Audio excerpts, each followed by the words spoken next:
When good men get a sense of that behavior, you lashing out, blocking their number, cursing them out, they either just stop taking you seriously from that point forward, or they don't tolerate it altogether. Because you're coming across to him more so like a child who's throwing a temper tantrum than you are a woman who wants to be taken seriously as an adult. Hello, welcome to Reactions and Reviews. I'm your humble host, Eze. Thank you, and I hope you enjoy the show. All right, ladies, I might ruffle some feathers with this one, but here are 4 major red flags that all men notice in women. Let's go. Number 1, non-reciprocal energy. You hear a lot of women in the dating market saying when the right man comes along, you will not have to try. And although it's true that you won't have to try too hard, there's a difference between not trying too hard and not trying at all. You don't have to be thirsty, you don't have to come off desperate, but no man wants to be pursuing a woman that they feel is not giving them the same kind of energy in return. There's nothing wrong with a man chasing, but these days, women feel it's an obligation. Gentlemen, I'm sure you have heard women say, I want a man that's consistent, right? I'm sure you've heard that. Well, modern women, what they really mean is, you must jump through all these ropes, check all the boxes, look good, be good in bed, make 6 figures. You must be a perfect 10. You understand what I'm saying? You must be a perfect 10 to get my attention. Meanwhile, she offers you nothing. Some of girls' biggest toxic traits, they will cut guys off if they feel like they're not loved, they're not wanted. They need a guy to be obsessed with them. If that man is not obsessed with her, she's gonna cut his ass off. Number 2, unrealistic financial expectations. Somewhere in the modern dating market, we have communicated to women that it is totally acceptable to expect a man to pay for their hair or their nails for a first date, or to even go as far as to ask a man they barely even know to help them with their bills. Feeling entitled to lavish treatment or financial assistance from a man that you barely even know that's still trying to get to know you is an extremely unrealistic expectation. And social media has done a really bad job of making modern women think that that behavior is normal. Let me be clear. There's nothing wrong with wanting a man who's financially solid, but no man wants to feel like they're your walking ATM. If you made it this far, hit that like button and leave a comment to trigger YouTube's algorithm. I'm a new channel and I'm trying to grow, so hit that subscribe button and hit that bell to let you know every time I upload a new video.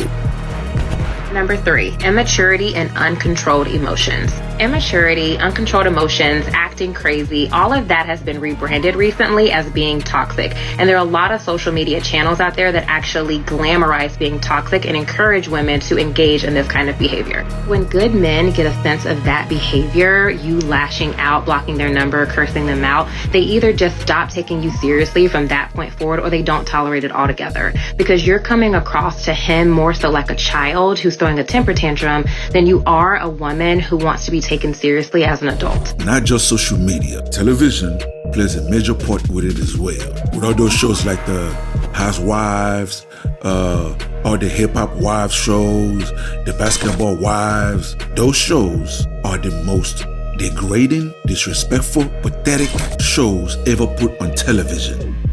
And you women are eating it up. A lot of niggas be going through a lot of trauma and they don't be saying nothing, right? Like, niggas need to normalize telling what these crazy bitches be putting us through, dog. Because there's no context. Every time anything happens, everybody think the nigga's always at fault. You just automatically assume the nigga did the shit. But some niggas get out of toxic relationships. They be so traumatized, they don't even be working, bro. They don't even be working. They be so traumatized, they don't even want to talk to another woman. I know niggas have been through that.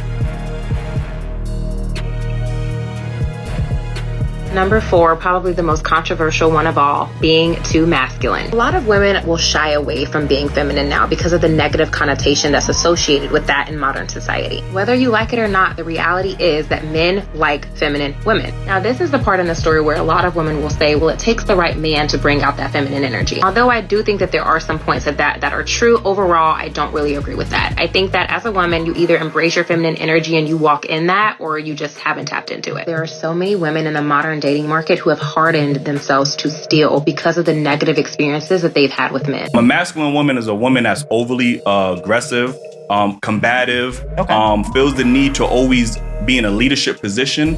I think those are attributes that we associate to masculinity.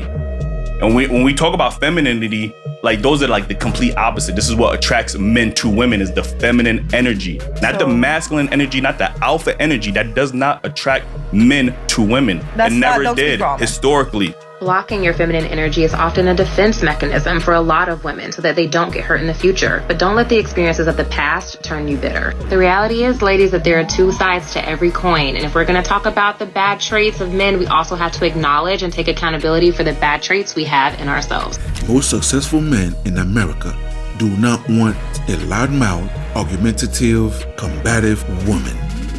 No man wants that, ladies. No man wants a toxic woman.